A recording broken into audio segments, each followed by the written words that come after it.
Wir sind Jessie und Roberto und mit unserem Van Jimmy sind wir aktuell in den USA unterwegs. Wir haben uns aber bewusst gegen die klassischen Highlights entschieden und besuchen Orte, die meist nicht so bekannt sind. Für uns aber zu den schönsten Erlebnissen unserer Reisen zählen. Natürlich ist das aber auch mit gewissen Herausforderungen verbunden. Für uns ist das aber Teil des Reisens. Das ist ja noch nicht mal das, wo wir hinfahren. Also das ist ja eigentlich nur der Weg dahin. Und wie krass das doch schon aussieht. Hallo zu diesem neuen Video. Wir starten direkt da, wo wir letztes Mal aufgehört haben, nämlich beim Crater Lake. Hier hat allerdings gestern der erste große Schneefall stattgefunden. Deswegen sind einige Dinge geschlossen und wir wissen noch nicht genau, was wir hier tatsächlich alles ansehen können. Darum gehen wir jetzt ins Visitor Center und kommen gleich wieder mit einem Update raus.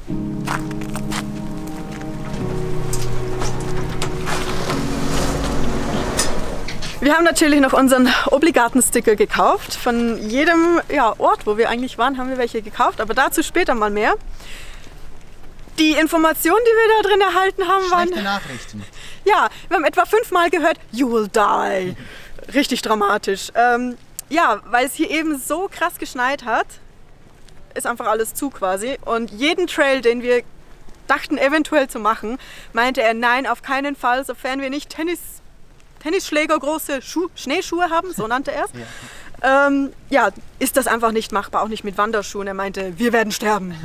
Ja, drum machen wir jetzt eine Sache. Es gibt einen Viewpoint, von wo aus man wenigstens den See sieht.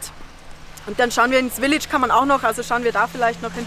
Ja, mal sehen. Schade eigentlich. Es ist schade, aber ja, wir machen halt wieder das Beste draus, ne?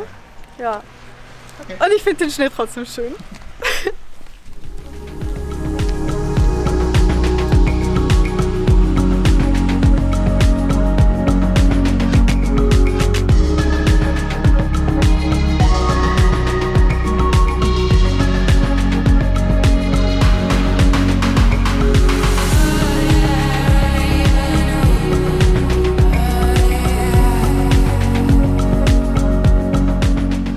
Gerade die kleine Strecke, die paar Meilen, die offen sind und haben gerade den ersten Blick auf den See werfen können. Mein Gott, sieht das echt Hammer aus. Ich kann mich kaum zusammenreißen. Das ist der Wahnsinn, gerade mit dem Schnee. Das ist ja, mit den Farben, das Weiß und das Blau vom Wasser.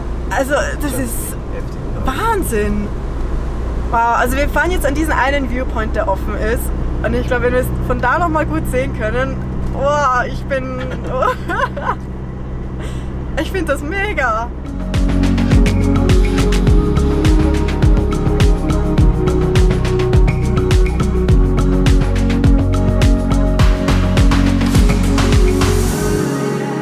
Na? Wow. Also, das ist auch gewaltig groß. Ja, es ist riesig. Aber... Ja, wir müssen mal raus. Wir müssen verarbeiten das Ganze.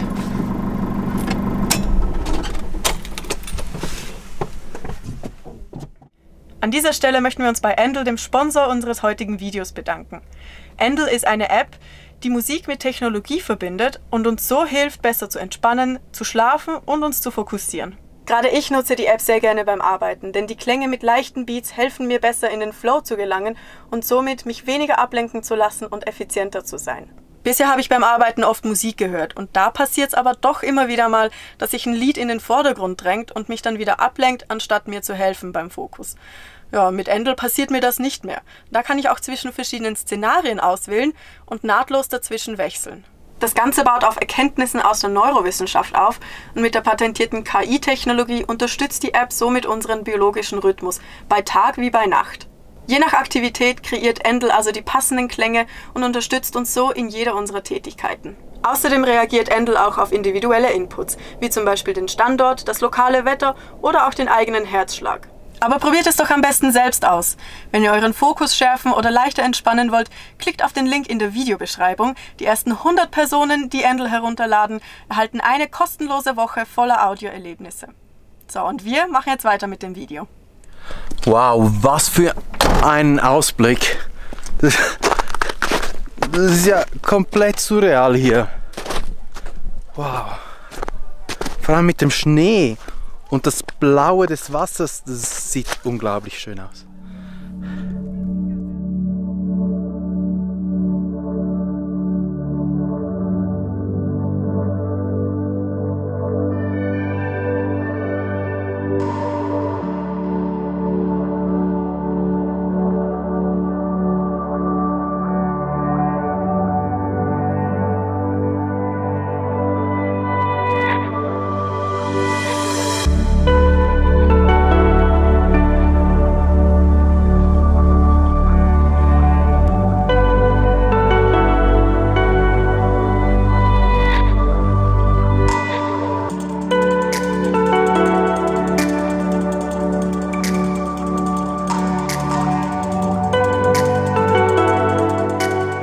Das ist so faszinierend. Ich habe keine Worte dafür. Also das hier war mal alles ein Berg, also ein Vulkan, der vor etwa 7700 Jahren ausgebrochen ist und diese Caldera, also diesen Krater zurückgelassen hat mit dem See. Und ein paar Jahre, ich weiß nicht wie viele Jahre später, gab es hier weitere Eruptionen und dabei ist auch diese Insel hier, Wizard Island, entstanden. Das hier ist eigentlich nochmal ein Vulkan, der in diesem Krater entstanden ist. Ich meine, ja, dafür gibt es einfach keine Worte.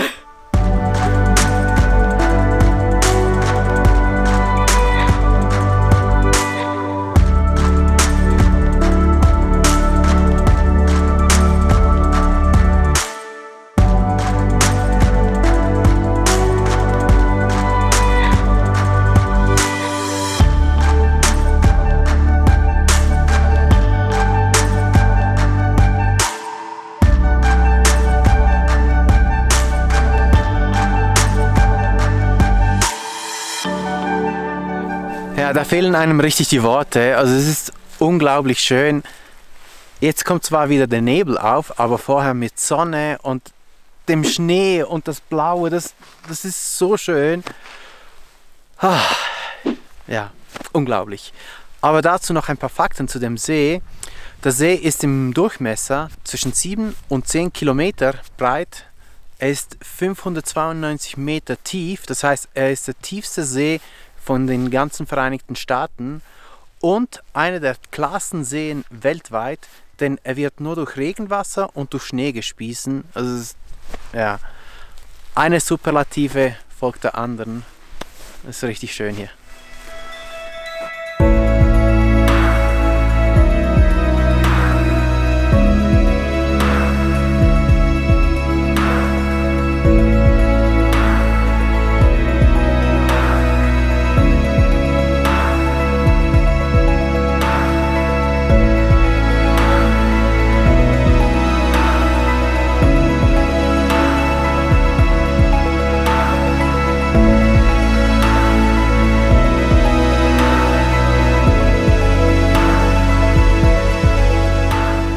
Wir kommen wirklich nicht aus dem Staunen raus. Also man merkt richtig, dass der Schnee so frisch ist. Es ist richtig Pulverschnee und ich muss sagen, ich war ja schon oft in Schneegegenden, aber ich habe nicht gewusst, wo der Schnee überall haften kann. Das ist Wahnsinn. An den unmöglichsten Stellen. Ja, wirklich. Aber kalt ist es. Ja. Oh. Mir frieren bald die Hände ein. Mhm. Aber schön ist es. Ja.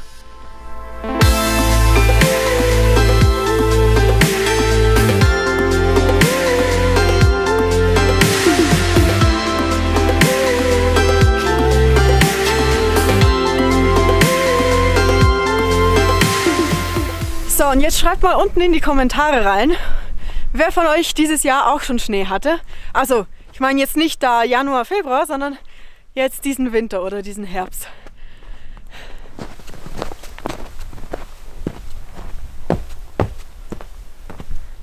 Wenn wir schon da sind und Schnee haben, müssen wir doch einen Schneemann bauen.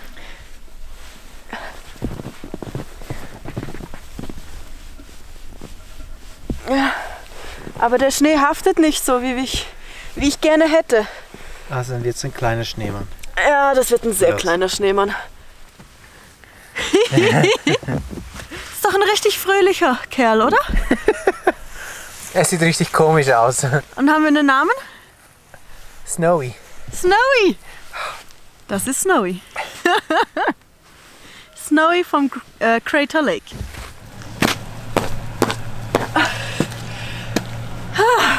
War doch recht schön und doch ein Trail für uns dabei. Obwohl uns der Ranger so vor dem Tod gewarnt hatte. Aber also ein Stück weit hatte er schon recht, weil es war ziemlich rutschig teilweise. Aber ja, der Weg war ja so platt getreten, das ging eigentlich recht gut meistens. Ja, aber jetzt gehen wir in den Van zurück, wärmen uns auf und wir fahren noch ins Village. Also mal schauen, was es ist. Ja, mal sehen. Weiß nicht, ob die Sicht da so anders sein wird, aber wir fahren mal hin.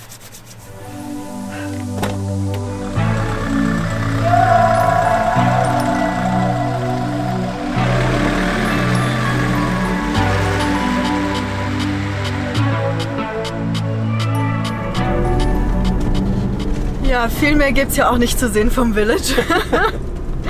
Wir sind vorhin auch mal kurz raus und ja, naja. Es sind 3 Häuser. Es sind 3 Häuser.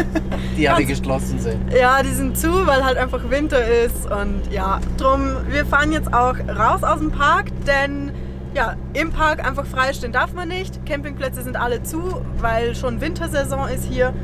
Und also außerdem, eigentlich die Wintersaison beginnt erst am 1. November, aber... Oder beim ersten starken Schneefall. Und das war jetzt. Und das war jetzt eben, ja. Drum ist eigentlich, also eigentlich wäre ja auch über 50 Kilometer so eine Umfahrung rund um diesen Kratersee, aber die ist auch geschlossen wegen des Winters. Auf jeden Fall, ja, fahren wir jetzt in tiefere Höhen. Ja, wir sind hier auf über 2000 Metern, drum ist es so kalt. Wir fahren -3 haben wir jetzt. Ja, also fahren wir jetzt den Berg runter und sehen, wo es uns hintreibt. Es ist 4 Uhr, in etwa 2 Stunden ist Sonnenuntergang. Also schauen wir, wie weit wir kommen und wir sehen uns bald wieder.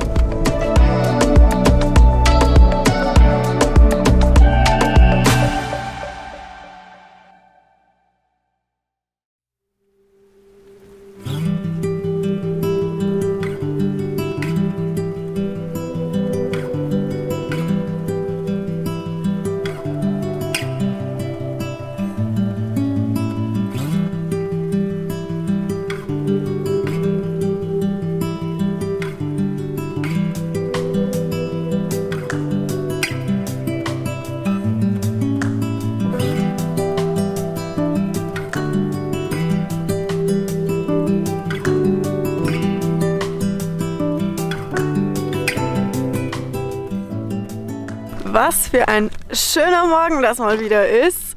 Gerade auch jetzt, wo die Sonne hinter dem Berg aufgegangen ist. Ja, die Nacht war nämlich schon ziemlich kalt. Wir hatten auch drinnen im Van Eis an den Scheiben. Das war, ja, also der Plan mit dem in die Wärme fahren hat nicht so funktioniert. Auch jetzt haben wir ein paar Grad über 0 gerade mal. Aber trotzdem, so mit dem See, also es ist ja großteils ein ausgetrockneter See, wie ich gesehen habe.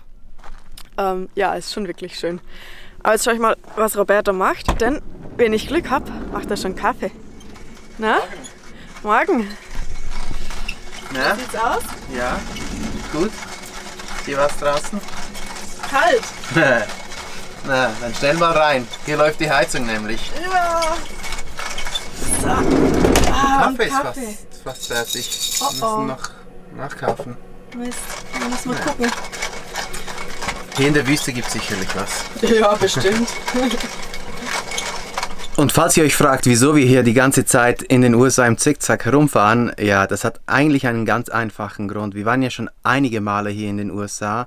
Auch mit einem Van waren wir hier und wir haben die Westküste, sind wir bereits runtergefahren und es war wirklich wunderschön, oder? Ja, es war sehr schön, aber wir haben da auch gemerkt, dass eben Campen in Kalifornien an der Küste recht schwierig sein kann. Drum, ja, machen wir was anderes. Wir fahren eben ein bisschen kreuz und quer durchs Land oder naja, die westliche Hälfte, sagen wir es mal so, und machen einfach das, was wir noch nicht gesehen haben, auch wenn es nicht die Highlights sind, aber ja, wir machen einfach das, worauf wir Bock haben. Oder? Ja, und deshalb werden wir wahrscheinlich die 90 Tage gar nicht vollkommen ausnutzen, denn wir wollen unbedingt zu Weihnachten, Neujahr im Baja sein. Da wollen wir uns mit Freunden treffen und spätestens dann in der Wärme sein. Genau, ich glaube, das ist auch ein sehr wichtiger Punkt. Aber wir haben ja jetzt auch einen Jahrespass für die Nationalparks. Das heißt, es ist nicht ausgeschlossen, dass wir vielleicht im Frühling nochmal kommen. Genau, also ist alles offen und ja, wir lassen uns da einfach mal treiben. Genau. Aber ich würde sagen, wir räumen hier noch auf. Ja, und kommen langsam in die Gänge. Ja, denn heute müssen wir noch ziemlich viel fahren. Ist halt leider hier in den Staaten auch so. Man fährt jeden Tag 4-5 Stunden. Oder es ist einfach unsere komische Route. Das kann auch sein. Also, aufräumen und weiter.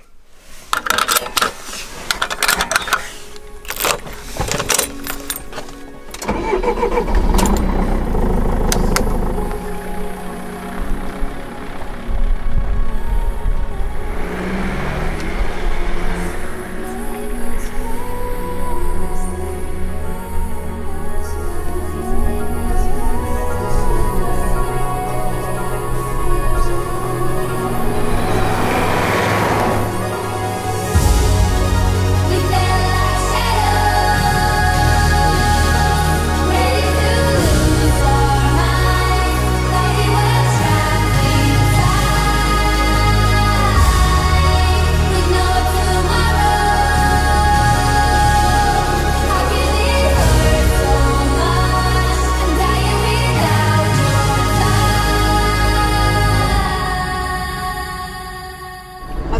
der See zieht sich doch recht lang. Ich hatte den gar nicht so groß erwartet. Und das Beste ist, in der Früh haben wir ja Kühe gesehen am anderen Ufer.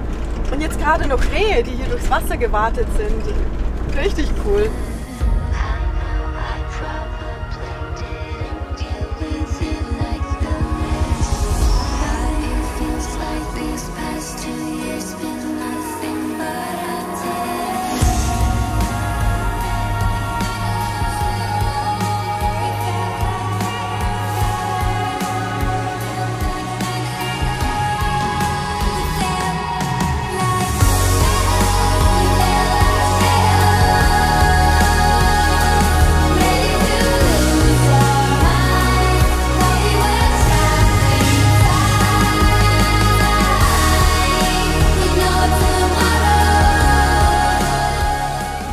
Zieht sich ja mal wieder. Also es ist ja wunderschön, aber wir fahren gefühlt den ganzen Tag einfach durch die Pampa. Ja. Es ist nicht ganz so schlimm wie jetzt im Yukon oder so, aber trotzdem, also viel ist hier nicht, hin und wieder mal ein Bauernhof, aber ansonsten fahren wir eigentlich dauernd durchs Nichts gefühlt. Eigentlich wollten wir noch vor Sonnenuntergang ankommen, aber ich glaube, dass die Sonne ist eigentlich, ja, die ist schon fast weg. Ja. Ich glaube, das schaffen wir nicht mehr. Wird schwierig, ja. Wir haben noch eine Zeit bis dann. Ja, mal sehen. Also, wir fahren einfach mal weiter und ich würde sagen, wir sehen uns dann am Schlafplatz.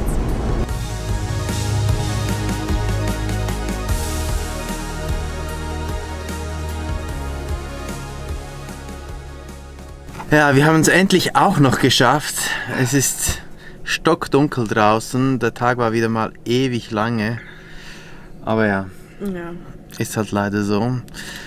Morgen finden wir dafür raus, wo wir hier stehen. Genau, und keine Ahnung, wo wir sind, wo wir gelandet sind. So bleibt es auch für uns spannend. Ja, aber es ist auf jeden Fall wieder kalt geworden. Ihr hört, die Heizung läuft. Draußen sind, glaube ich, 2 Grad oder so. Die Heizung haben wir als erstes eingeschaltet. Ja, naja, also ich würde sagen, wir wärmen uns noch Sachen von gestern auf. Ja. Und dann gehen wir schlafen. Wir sehen uns morgen wieder.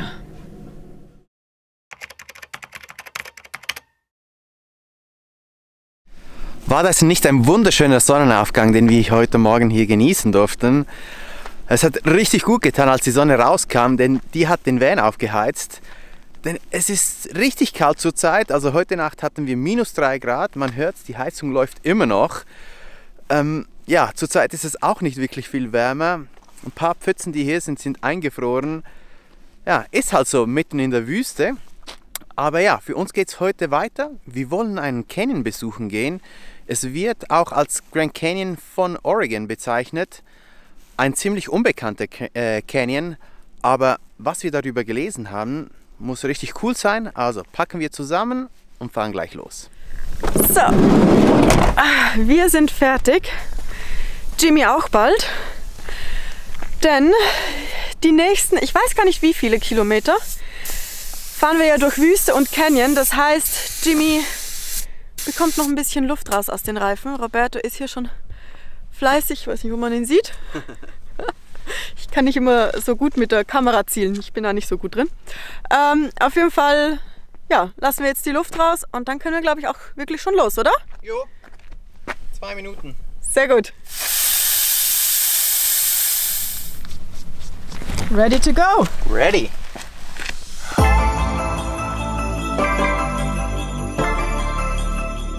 Man merkt schon einen gewaltigen Unterschied, sobald wir Luft aus den Reifen rausnehmen. Ja, viele Leute fragen uns, wie es sich verhält im Schnee, im Regen oder halt auch mit dem Verbrauch. Und ja, wir haben bis jetzt gemerkt, dass wir etwa 1 Liter mehr verbrauchen als vorher. Aber ich würde sagen, das Reifensetup, das hat sich auf jeden Fall gelohnt, denn ja, wenn wir überlegen, wie wir da den Dämm so hochgefahren sind, also es war ja eine Katastrophe im Vergleich zu dem, was wir jetzt haben. Auch wenn es hinter klappert und klippert, ist halt so, aber es lohnt sich auf jeden Fall. Und bei Schnee waren Sie auch kein Problem, oder? Ja stimmt, diese Woche waren wir auch noch im Schnee und hat sich halt angefühlt wie ein normaler Reifen, also nicht schlechter, aber auch nicht besser.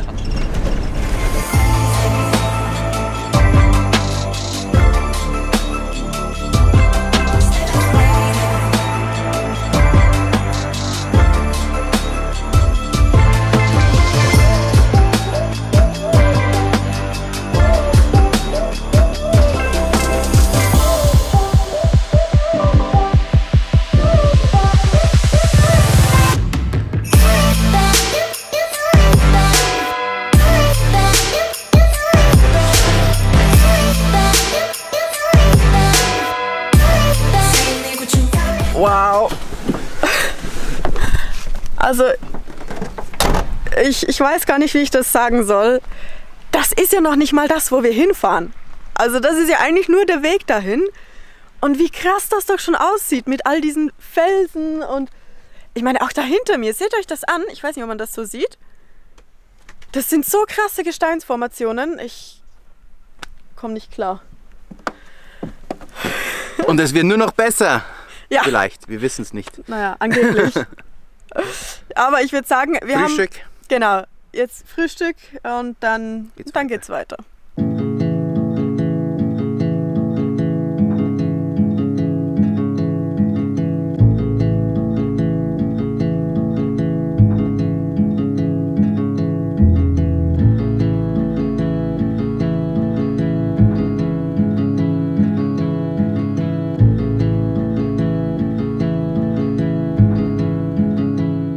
Schon kaum zu fassen, wo wir hier so lang fahren. Das ist irgendwie die letzten Tage ja allgemein. Ja, es ist irgendwie, wir fahren so von einem Extrem ins andere. Erst zu diese Winterlandschaften mit dem Kratersee und dem Schnee und jetzt hier über die Wüste in diese Steinlandschaft irgendwie so. Das ist Und mit dem Wetter haben wir richtig Glück. Auch wenn es kalt ist, die Sonne scheint und man kann draußen sitzen.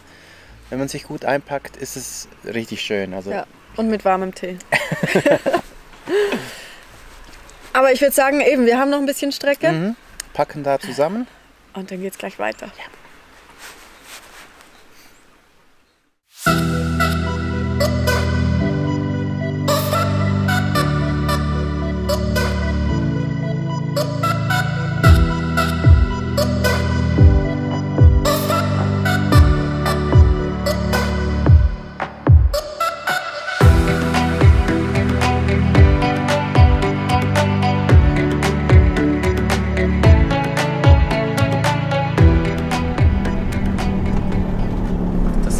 Hier auf der Straße. Nur ein paar. Aber hast du gesehen, da hinten ist ein echter Cowboy auf dem Pferd. Aber ohne Hut. Oh, ganz schlecht. Die umzingeln uns. Oh. Doch, er hat einen Hut. Ja, der hat. Es sind zwei. Ach so. Hallo Mus. Sollen wir wegfahren oder? Ja, wohin? Die machen schon einen Bogen um uns, oder? Ja. Oh, wie cool. Oh. Where are you guys from? Czech Republic. Nice. Yeah. May I? It's okay? That's fine, I guess. You come that far. Yeah, we shipped a van and made a way across from the east to the west, and Wow. now we're here, and it's amazing. We love it here. Have a good trip. You too. You Thank too, you. bye. Have a good day.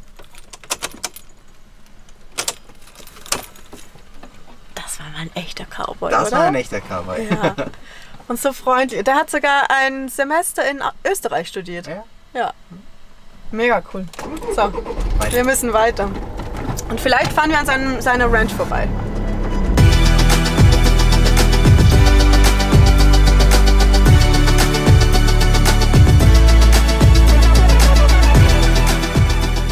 Das wird ja immer abenteuerlicher.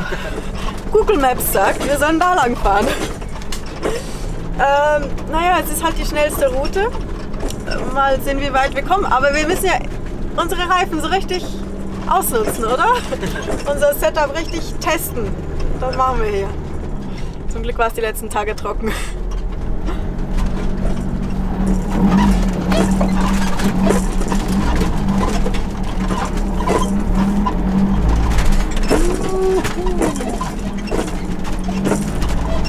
Jimmy schafft es überall durch. Hoffe ich. Oh.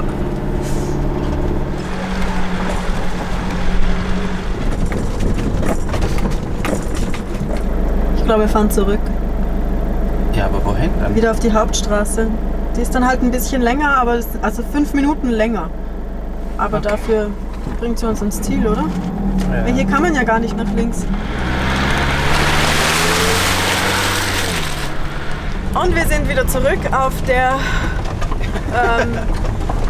Asphaltierten. naja, asphaltiert ist sie auch nicht, aber irgendwie, naja, Gravel, irgendwie halt nicht eine Schlammpiste. Aber also auf Schlamm ist der Reifen auch gut. Ja, der hat wirklich erstaunlich gut gehalten. Und wir haben ja kein 4x4. Nee.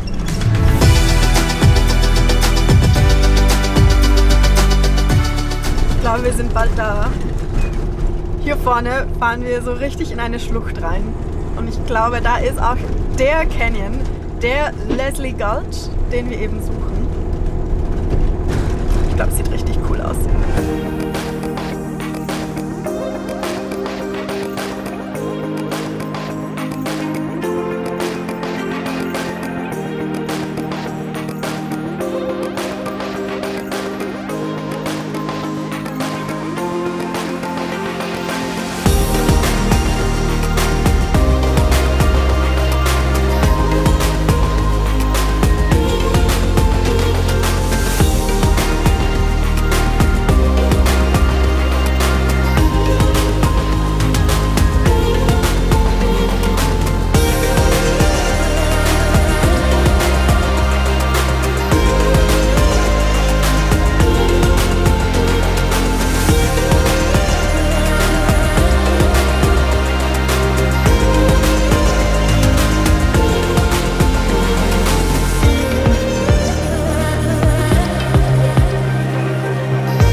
Wow, was ist denn das bitte für eine Landschaft hier?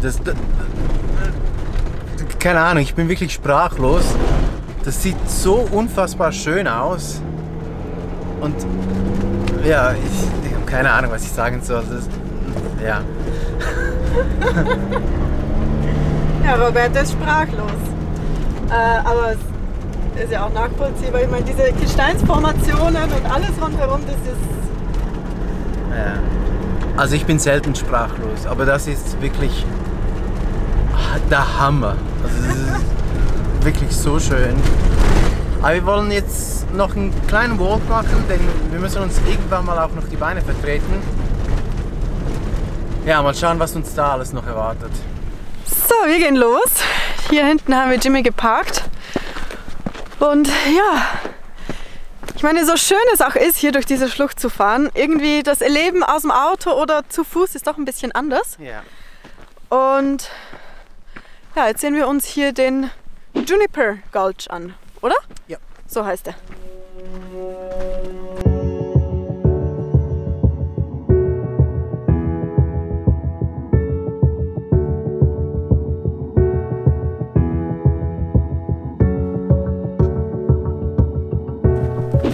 Die Jacke schon ausgezogen. Es ist warm. Also es ist kalt, aber man bewegt sich hier ganz schön. Ja.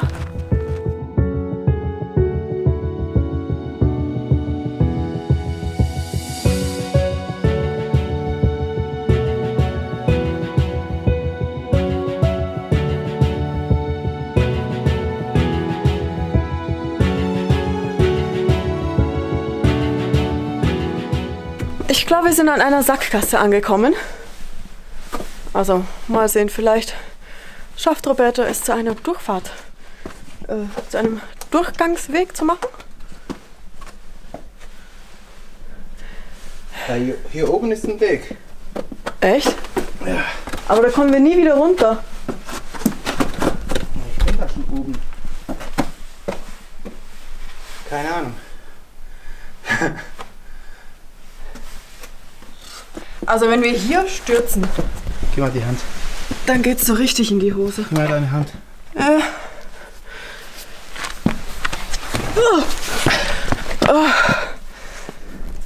Da kommen wir nie wieder runter. Wir müssen. Also weiter geht's.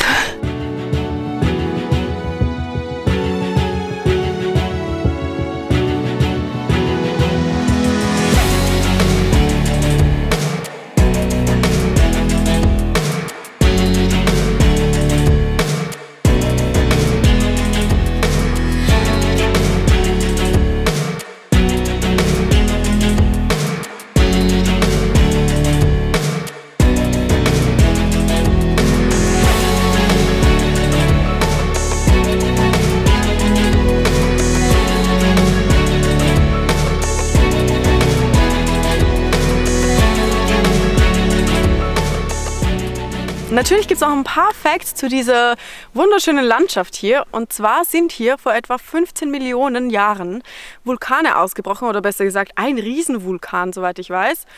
Ja, und die Asche hat sich hier abgelagert, komprimiert und in Kombination mit der Erosion, die danach natürlich kam, haben sich eben diese Formationen hier gebildet. Also zum einen diese steilen Wände und diese nadelförmigen Formationen, aber auch eben diese Löcher, die man hier in vielen dieser Felsen sieht.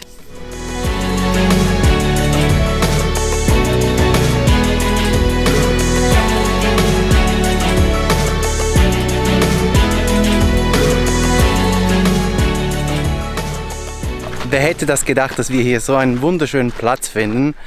Man hört ja so wenig hier von der ganzen Schlucht und von der ganzen Gegend. Ja, also es ist ja schon ein bisschen mühsam hierher zu kommen, das stimmt schon. Ein wenig, ja. Aber es ist es auf jeden Fall wert. Ja, also es ist wirklich ein Spektakel. Ja. Ja, und hoffentlich hat es euch genauso gefallen.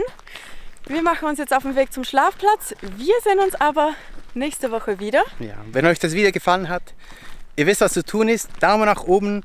Abonniert doch den Kanal, wir wollen unbedingt die 20.000 Abonnenten bis Ende Jahr knacken. Mit eurer Hilfe wird das möglich sein.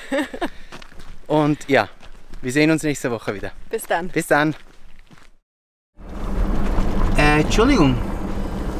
Richtung Leslie Gulch? Rechts? Ja? Okay, danke. Oh, hier! Kavum!